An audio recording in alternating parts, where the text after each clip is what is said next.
Sheathe your sword, Elf. I'm here to talk.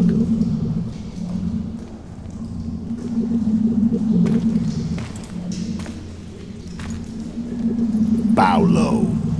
You stand before a head crowned.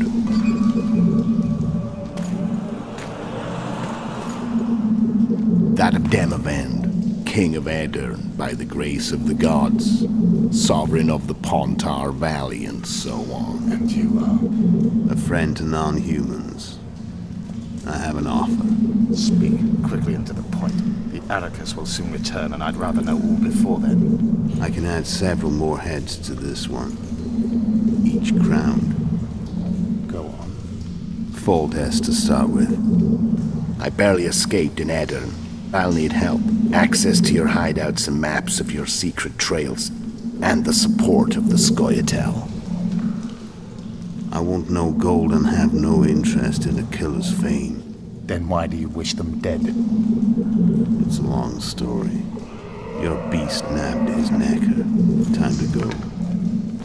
Do we have a deal, Elf?